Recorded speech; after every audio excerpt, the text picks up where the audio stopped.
Hey, good morning. Joe here. It's Firearms Friday at Larry's Pistol and Pawn, 2405 North Memorial Parkway. Now, it looks a little different this morning because normally we're in the ammo dump shooting range. This morning, however, we're in the main store, so it's a little bit different this morning. And I'm holding what we commonly refer to as a silencer or a suppressor. This is a great thing if you want to learn to shoot, but you're afraid of the noise. You can buy a suppressor for your semi-automatic, and it'll cut the noise down anywhere from 50 to 75%, depending on your firearm and the suppressor you buy. But suppressors are not that easy to come by. We have a lot of them here at Larry's, but there's more paperwork involved with buying a suppressor than there is actually buying a firearm. So to help us navigate this morning, I've got in our senior suppressor specialist, John Galloway. So John is going to help us talk about suppressors this morning and tell us what we need to do to actually go about buying a suppressor. Good morning, John, and welcome to Firearms Friday. Good morning, Joe. So, what do we need to know to start buying a suppressor? Well, I guess the first thing you want to do is decide what you want to use it on. Okay. If it's a pistol or rifle, or kind of have to know what you want to start with. We use Silencer Shop. That's what we use right now. So that's the easy way. You can look at reviews for different items, determine whether you want for rimfire, pistol, or rifle. And then some of them are actually interchangeable where you can do a lot of different calibers between pistol and rifle also. So I'd say start with, go Silencer Shop, determine what you're wanting. That'd be a good place to start. And you come in, you can actually talk to some of our salesmen or myself, and we'll help you. So will any silencer fit any firearm then? How do we go about finding out how it fits our firearm? All right. So we'll start with the rifle. Rifle's a little bit easier. So you got to have a threaded barrel on your rifle. And there's generally two common sizes. You have the 5.56, which is a half. Then you have your 30 caliber, which is a 5.8, which is pretty common unless you're European firearms. Then they may be a left-handed metric thread. Most of your cans will offer different attachment devices that will allow you to connect to any of these thread pitches.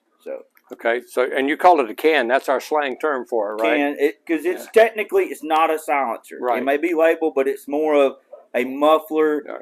It quietens it down. It's not going to make it movie quiet. Not going to be pretend quiet. No, sir. Okay, no, sir. Great. All right, so obviously there's a lot involved in this. Tell us how we go about buying one. Once we've decided what we want, we know it'll fit our firearm, what do we have to do to actually buy one then? So for us, we have two options. If you're already on Silencer Shop, you find the can that you want, suppressor, you can buy directly from Silencer Shop, or you can come into the store. We keep a lot of cans already in stock. We're carrying all of Rugged, Dead Air, and a few other brands actually in-house. As long as we have it in stock, we can start right there. But if Silencer Shop has it in their inventory, we can buy that for you also.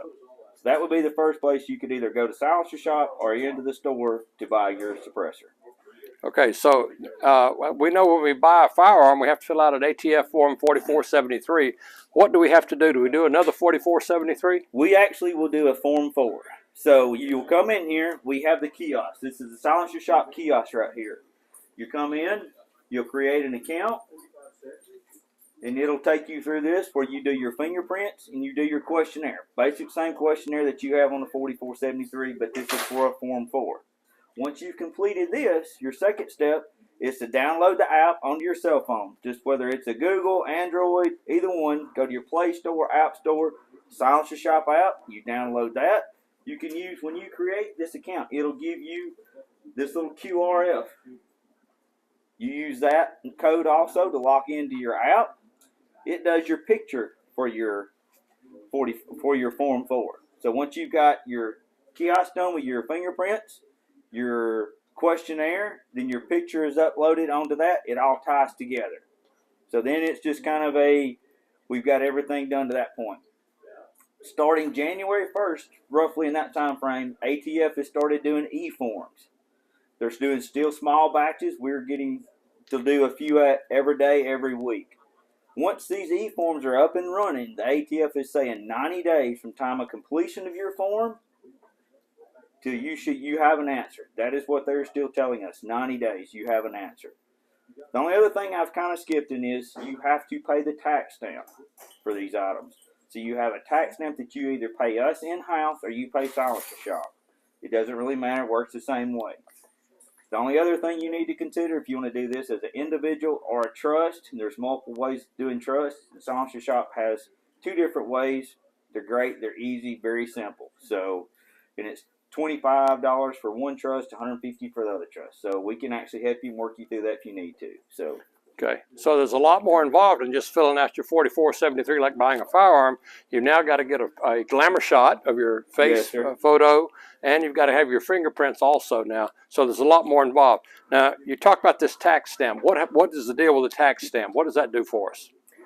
The tax stamp is basically showing that you have went through the background check and you paid the ATF their fee to own one of these NFA items, whether it's a suppressor, short barrel rifle, short barrel shotgun, and some AOWs.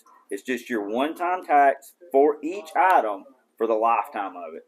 So you pay the tax stamp, and you never have to pay another tax stamp for the rest of the life. Okay, great. So it might sound like a lot, but if you come into Larry's, where we have the Silencer Shop kiosk, and one of our staff will help you get through this if you need help.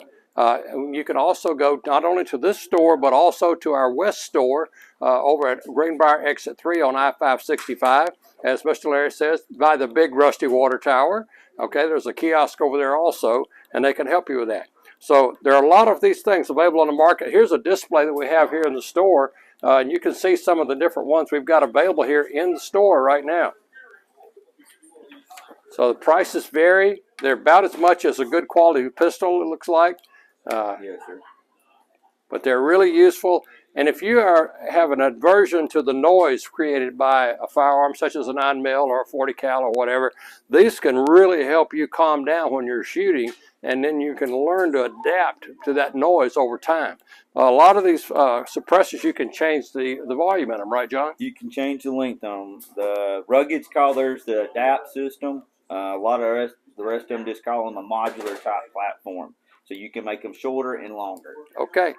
Well, that's everything you need to know in a nutshell about how to go about buying a suppressor or a silencer, or can, if you like that slang. You can come and get help here at Larry's, or you can just do it on your own on Silencer Shop. But then we have a lot of them here available at Larry's that you can pick up as soon as your ATF approval goes through. All right, that's it for this week. Next week, we're going to actually shoot some silencer-equipped firearms for you so you can hear the difference. Take care, and we'll see you next week.